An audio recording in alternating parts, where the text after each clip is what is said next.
Welcome back, friends. Welcome back to Propaganda Watch. I'm your host, James Corbett of CorbettReport.com, and this week on the D program, I'm going to ask you to cast your mind back to the beginning of this phony, ginned-up Corona World Order crisis, way back in March of this year, when I warned that there was going to be a propaganda vector by which one old and perhaps long in the tooth globalist scaremonger story was going to be swapped out for another, newer, more vibrant globalist scaremonger story in order to better control and micromanage every aspect of your life.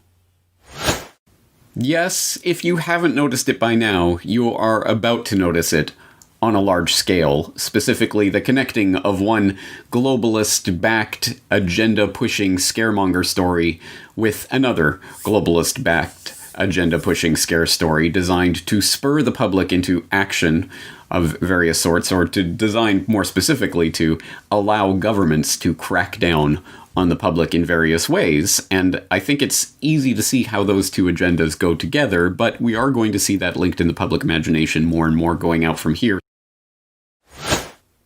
Yes, climate change, coronavirus, whatever ginned up crisis we have to give the public in order for them to swallow our snake oil medicine, which consists of complete technocratic control over their lives. If you have not watched that particular episode of the Propaganda Watch series, I will suggest you go back and do so. It's under the title Coronavirus and Climate Change. I will, of course, link it up in the show notes so you can go and watch it and see some of the particulars of that report, again, from back in March, where we were noting people like May Bove of 350.org, noting that the Corona World Order is an example of how we can impose incredible restrictions and change society overnight, or Ed Conway arguing in the pages of the Sunday Times that the coronavirus could be the trigger for the new industrial revolution.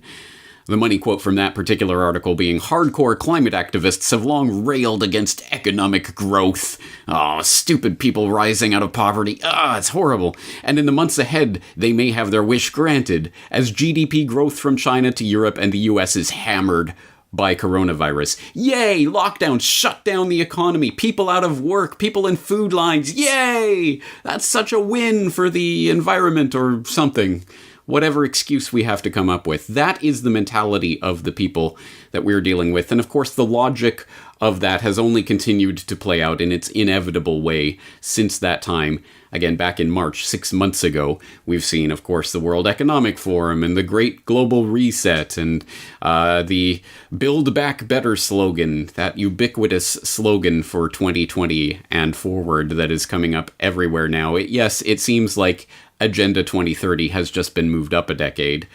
And yes, it is, once again, as we sit here now at the 6-month mark of this ginned-up phony crisis, it is worth once again cogitating on the fact that this is not just a happenstance. This is part of an agenda. It is a continuity of agenda that we are seeing from the old paradigm of, oh my god, that life-giving CO2 gas is going to kill us all, to, oh my god, this coronavirus is going to kill us all.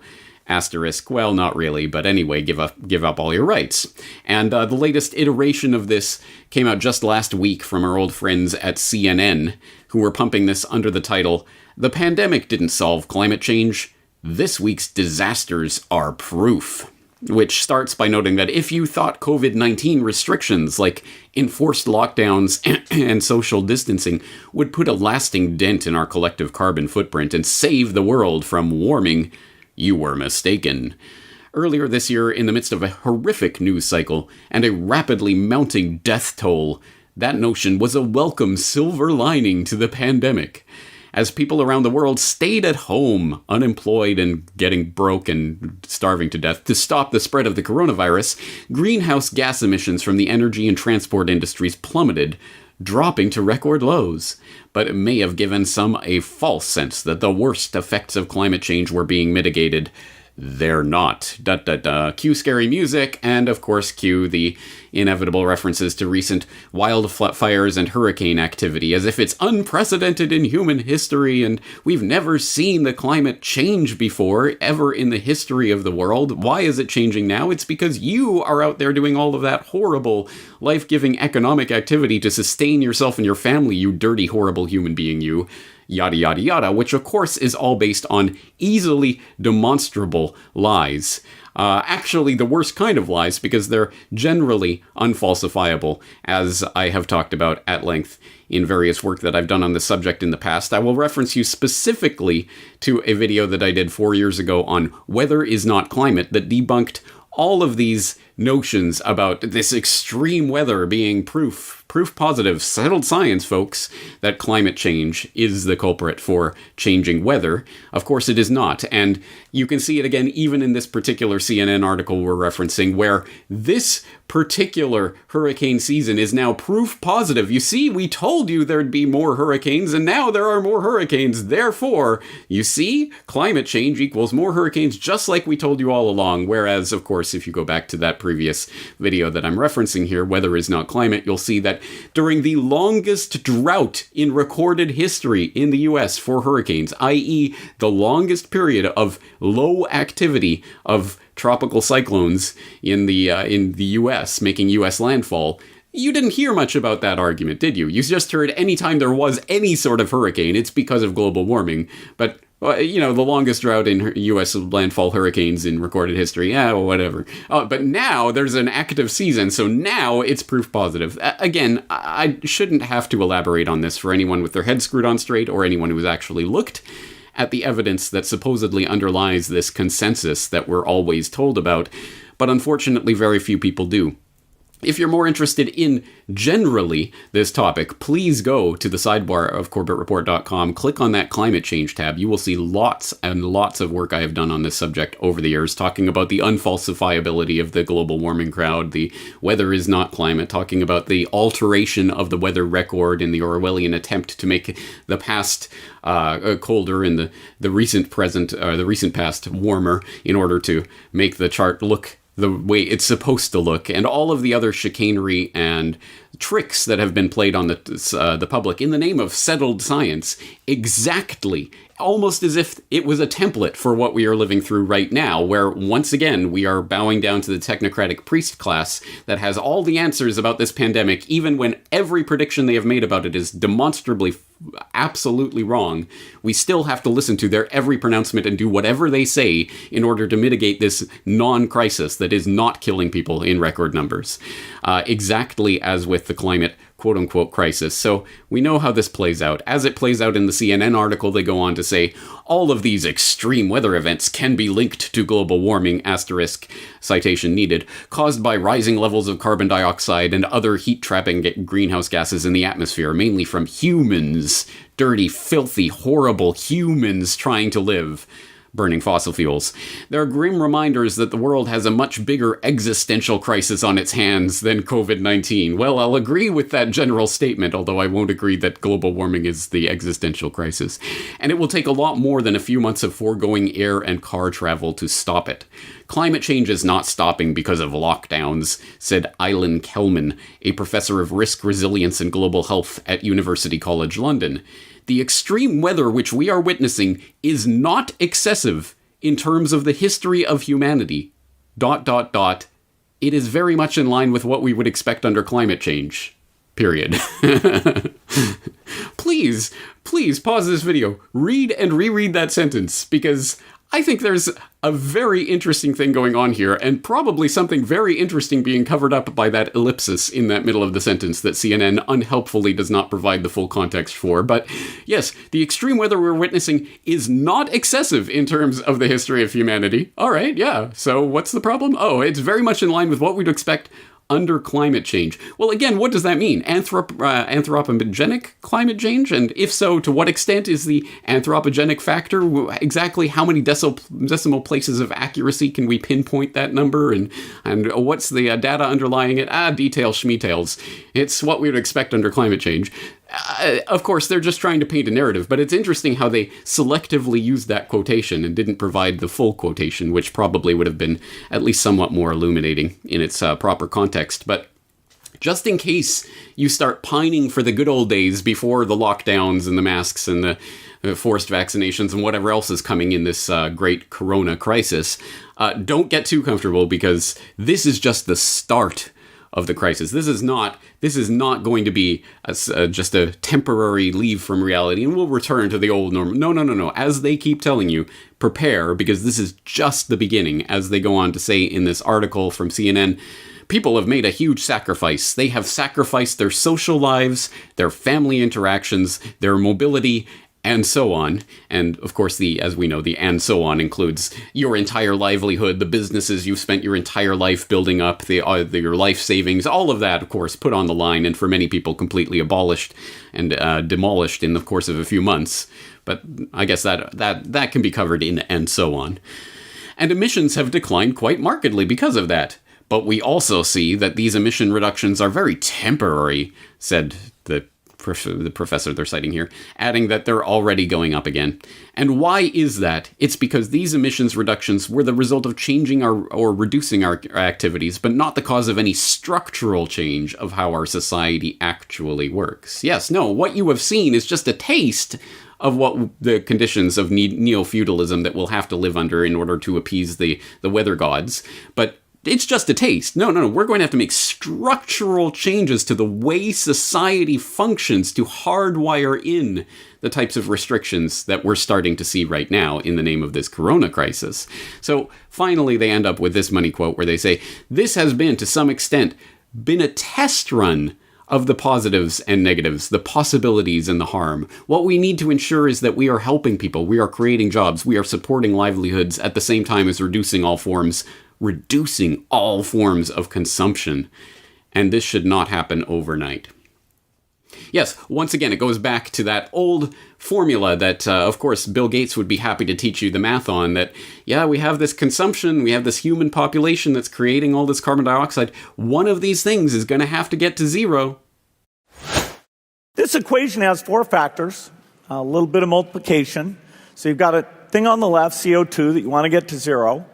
And that's going to be based on the number of people, the services each person's using on average, the energy on average for each service, and the CO2 being put out per unit of energy. So let's look at each one of these and see how we can get this down to zero. Probably one of these numbers is going to have to get pretty near to zero. Oh, good one, Bill. Yes, something will have to get pretty near zero, won't it? I mean, CO2, human population, whatever. And, we should listen to Epstein's good friend Bill Gates and his associates when they lecture us about what steps we need to take to save ourselves from this scourge of coronavirus, right? The vaccines or whatever else is coming. And if you question it, you're crazy, right? No, you'll forgive me if I have no truck for the cover stories and code words that these eugenicists use in their quest, their openly admitted quest to reduce the world's population. They don't even try to hide that aspect of it, but nevertheless, we should 100% take unquestioningly that the very same people who worry so much, so openly about the growing human population should be the ones entrusted with caring for that human population and making sure every child is well nurtured. Obviously, it is garbage, and it exposes, of course, the cover story that this is not about climate. It isn't about saving Mother Earth. It never was. It is about control. It is about micromanaging every aspect of the human population, every aspect of their daily lives, i.e., every aspect of your daily life, what you can and cannot do, what you must and must not do, in the name of saving the Earth or whatever they come up with next. Saving yourself, saving grandma from some killer virus, whatever the excuse of the day is. So no, we should not have truck for those cover stories and code words, and it should enrage us to see them shoving this in our face and expecting us to swallow this feces sandwich with a smile on our face. It should upset us. And someone that I think captured that sentiment much more articulately than I just did in that little rant is Eric Worrall, who wrote a post about this CNN piece that we've been looking at today on whatsupwiththat.com under the title CNN, The Pandemic Didn't Solve Climate Change, This Week's Disasters Are Proof, where he notes, as underneath this CNN article, is anyone else fed up with this miserable, small-minded green vision of the future in which lockdowns are considered a trial run for what we shall all have to endure on a permanent basis. I don't want a future in which I have to look over my shoulder in case the climate police catch me turning up my thermostat a few degrees or pull me over for driving an unauthorized distance from my house. I want a future in which my weekend choice is either a quick hypersonic commercial jet flight to enjoy a bit of sunshine on the other side of the world, or a weekender in an orbital zero-gravity amusement park. All we have to do to have a chance to personally experience a glorious future of unlimited energy expenditure, longer, more comfortable lives, and opportunities beyond our wildest dreams is tell today's Greens where they can shove their climate lockdowns.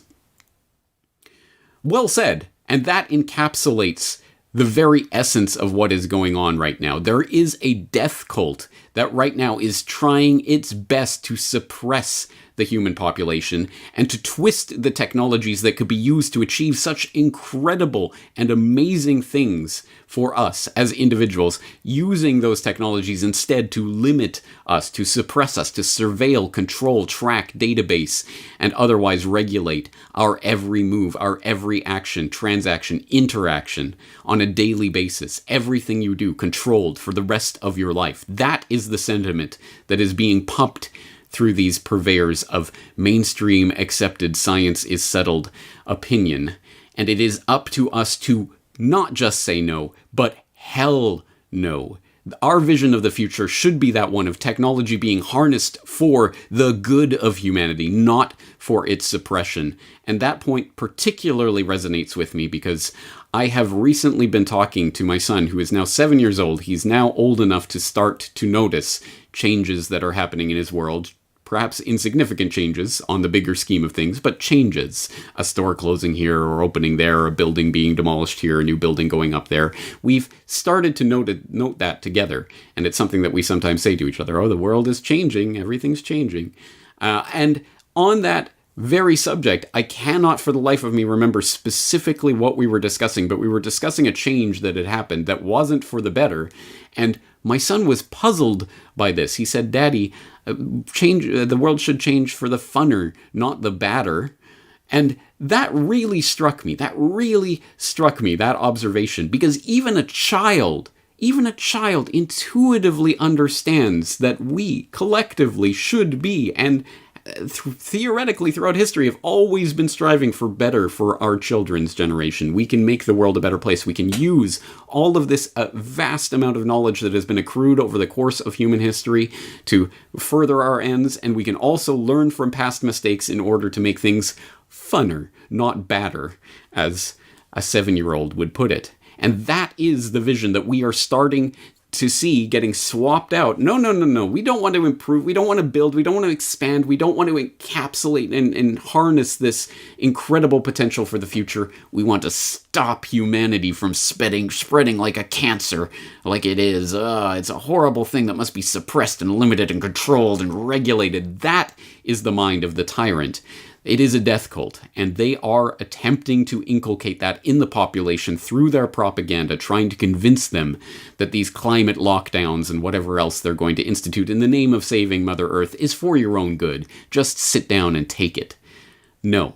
Hell no. We should not just sit down and take it. As with everything else I do, all of these documents and things that I'm citing here today will be linked up in the show notes. I hope you will go and read through it for yourself. Come to your own conclusions, and conclusions about what we can and should do to stop this death cult from realizing its agenda of innovating to zero. On that note, that's going to do it for this week. James Corbett, CorbettReport.com.